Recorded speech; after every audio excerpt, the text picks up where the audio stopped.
बिस्मिल्लाहिर्रहमानिर्रहीम। अस्सलाम वालेकुम। मैं हूं आपका मेज़बान मोहम्मद अवैस मिस्री और आप देख रहे हैं वर्ल्ड अमेजिंग फैक्ट्स। तुर्क और अरब एक दूसरे के खून के प्यासे क्यों हैं और उनका माजी क्यों खून आलूद है? उर्दगान से सऊदी अरब क्यों खैफ है और कैसे उर्दगान ने अरबों के मंसूबे मलिया मेट किए हैं?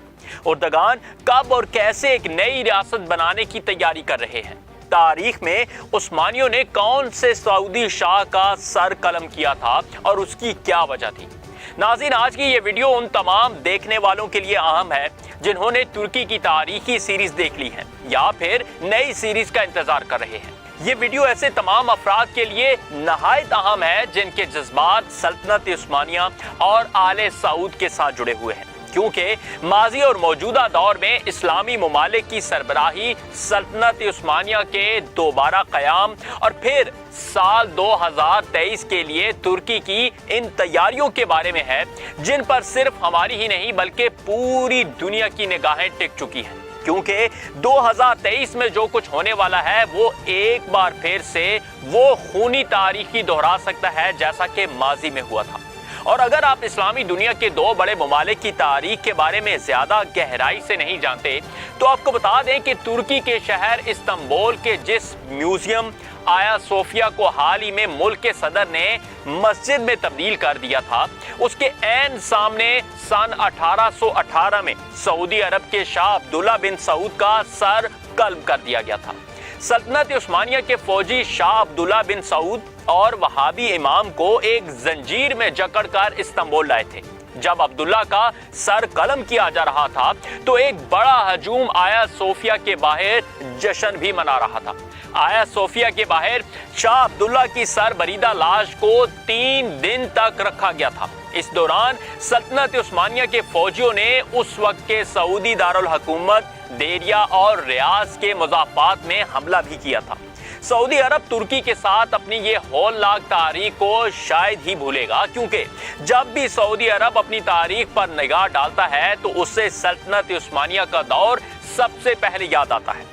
एक खास तबके के हिमायती मौरखीन बताते हैं कि उस्मानी हमेशा सऊदियों को एक बदतमीज कबीला समझते थे, अगरचे सऊदी अरब में मक्का और मदीना है और ये दोनों उस्मानियों के मातहत भी रहे। सऊदी अरब के मौजूदा हुक्मरान 84 साला शाह सुलेमान और 34 साला वली अहद शहजादा मोहम्मद बिन सुलेमान अब्दुल्ला बिन सऊद के ही खानदान से ताल्लुक रखते हैं, जिनका आया सोफिया के सामने सर कलम किया गया था। तारीख हमें यह भी बताती है कि 1932 से पहले 2 मरतबा सऊदी अरब को एक मुल्क बनाने की कोशिश की गई थी, लेकिन दोनों मरतबा ही सल्तनत उस्मानिया ने उसे नाकाम बना दिया। पहली बार साल 1818 में और दूसरी बार 1871 में उसे तबाह कर दिया गया। सऊदी अरब की तीसरी कोशिश उस वक्त कामयाब हुई जब उन्होंने पहली जंग अजीम में बरतानिया की हमायत की और सल्तनत उस्मानिया को उसका सामना करना पड़ा। अब एक बार फिर तुर्क सदर उर्दगान सल्तनत उस्मानिया के माजी को जिंदा करने की कोशिश कर रहे हैं, जिसकी ताज़ा मिसाल आया सोफिया है। सऊदी अरब और तुर्की दोनों ही सुन्नी अक्सरियती मुस्लिम ममालिक हैं, लेकिन दोनों की तारीख बहुत ही खूनरेज़ है। बताया जाता है कि 1500 साल कदीम आया सोफिया मस्जिद से पहले असल में चर्च था। जदीद तुर्की के बानी मुस्तफ़ा कमाल पाशा ने 1930 की दिहाई में उसे एक म्यूजियम बनाया था। तुर्की के सदर रजब तैयब उर्दगान ने उसे एक मस्जिद बनाने का वादा किया था और बिलाखिर अपने वादे को पूरा कर दिखाया। सदर उर्दगान ने कई बार कहा है कि तुर्की वाहिद मुल्क है जो आलम इस्लाम की क़यादत कर सकता है। ये जाहिर है कि जब उर्दगान ये कहते हैं तो उनके जहन में सल्तनत उस्मानिया की मिरास होगी। सल्तनत उस्मानिया जो सोवियत यूनियन से बड़ी थी, ये 22 मिलियन मुरब्बा किलोमीटर पर फैली हुई थी। सल्तनत उस्मानिया मिस्र, यूनान, बल्गारिया, रोमानिया, मैसिडोनिया, हंगरी, फलस्तीन, उर्दन, लबनान, शाम, अरब के बेशतर इलाकों और शुमाली अफ्रीका के बेशतर साहिली इलाकों तक फैली हुई थी। सल्तनत उस्मानिया जो लगभग साल 1299 में कायम हुई थी, पहली जंग अजीम के साथ साल 1923 में खत्म हुई, जिसके बाद जदीद तुर्की की शक्ल सामने आई।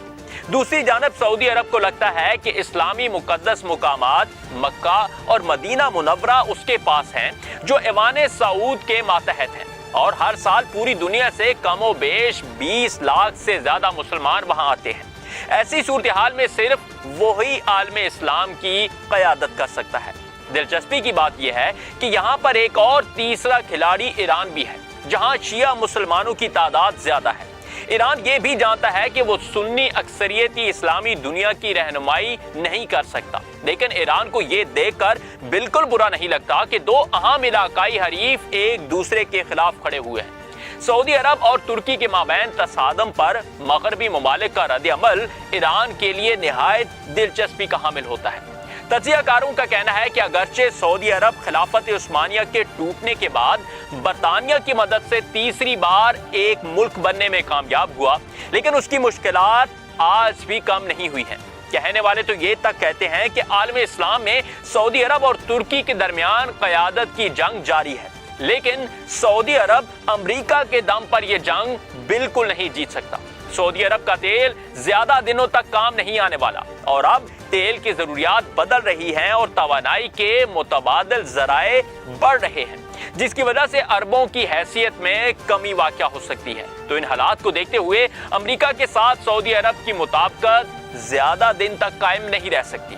ادھر ترک صدر اردگان کی اسلامی ریاست قائم کرنے کی کوششیں اور سعودی عرب کو روکنے کی حکمت عملی بیک وقت چل رہی ہے۔ اردگان نے متعدد بار سعودی عرب کو روکنے کی کوشش کی۔ انہوں نے سعودیوں کے خلاف قطر کی حفاظت کے لیے اپنی فوجیں بھیجی، صومالیہ سے سعودی اتحادیوں کو بھگایا اور بحر احمر میں ایک فوجی اڈا بنانے کے لیے ایک جزیرے کو لیز پر لینے کا معاہدہ بھی کر لیا۔ اسی کے ساتھ ہی اردگان فلسطین اور روہنگیا مسلمانوں کے بارے میں بھی آواز بلند کرتے ہیں۔ امریکہ کے ایک سکالر نے دی نیو سلطان کے نام سے اردگان کی زندگی پر ایک کتاب بھی لکھ ڈالی ہے، جس کا مطلب یہ ہے کہ مغرب بھی اردگان کے سلطان بننے کے خواب سے خوب واقف ہے۔ اس کتاب میں انہوں نے لکھا کہ ترک صدر کی خارجہ امور کی حکمت عملی کا ہدف یہ ہے کہ وہ مسلمان ہونے کے احساس تخافر کو واپس لائیں۔ وہ سلطنت عثمانیہ کی ایک جدید شکل لانا چاہتے ہیں تاکہ ترکی اسلامی عظمت کا قائد بن سکے۔ تجزیہ کار تو یہ بات اب کھل کر کہتے ہیں کہ اردگان کا نیا ترکی سعودی عرب کے لیے ایک بڑا چیلنج ہے، کیونکہ یہ متبادل اسلامی نمونہ پیش کر رہا ہے۔ اس سے سعودی عرب کے وجود کو خطرہ لاحق ہے، کیونکہ ترکی میں اسلام اور جمہور دونوں ہی ملتے ہیں۔ اس سب کے باوجود یہ بھی حقیقت ہے کہ اردگان ایک جمہوریہ پر حکمرانی کر رہے ہیں، جہاں پارلیمان ہے، اپوزیشن بھی ہے اور سول سوسائٹی بھی ہے، جبکہ سعودی عرب میں ایسا کچھ نہیں۔ گزشتہ سال سعودی دبدبے والی اسلامی ممالک کی تنظیم OIC کو چیلنج کرتے ہوئے کوالالمپور میں ایک اجلاس ہوا، جس میں ایران، ترکی اور ملیشیا نے پرزور شرکت کی، لیکن سعودی اتحادی ممالک نے پاکستان کو اس میں شرکت کرنے سے روک ڈالا تھا۔ اردگان چاہتے ہیں کہ وہ سعودی دبدبے کو چیلنج کر کے اپنا سکہ جمائیں۔ انہیں لگتا ہے کہ OIC اسلامی ممالک کی آواز نہیں بلکہ سعودی ثوابدیدی کو پورا کرنے کا ذریعہ ہے۔ اردگان OIC کے متوازی ایک تنظیم بنانے کی کوشش کر رہے ہیں، جس میں ان کی کامیابی زیادہ دور نظر نہیں آتی۔ اور ناظرین، یہ تمام عوامل اس بات کا واضح ثبوت ہیں کہ اردگان وقت آنے پر نئی ریاست قائم کرنے کی تیاری پکڑ چکے ہیں اور ایک بار پھر سے مسلم ممالک کی سربراہی حاصل کرنا چاہتے ہیں۔ لیکن ایسے تمام محرکات کو دیکھتے ہوئے آپ بھی ہمیں اپنی رائے دیجیے گا کہ موجودہ حالات میں عالم اسلام کی قیادت کون سے ملک کے پاس ہونی چاہیے، ترکی کے پاس یا پھر سعودی عرب کے پاس؟ اس اہم معاملے پر اپنی رائے ضرور دیجیے گا، اور اسی کے ساتھ ویڈیو کو ایک لائک دینا، سوشون ایپ ڈاؤن لوڈ کرنا بالکل مت بھولیے گا۔ پھر سے حاضر ہوں گے، تب تک کے لیے اجازت دیجیے، اللہ حافظ۔ یہ ویڈیو سوشون کے تعاون سے پیش کی گئی ہے۔ سوشون پاکستان کا national social media network ہے۔ اپنا اکاؤنٹ بنانے کے لیے soshon.com پر جائیں یا گوگل پلے اسٹور اور ایپل ایپ اسٹور سے سوشون ایپ ڈاؤن لوڈ کریں اور پاکستان کا اپنا سوشل میڈیا استعمال کریں۔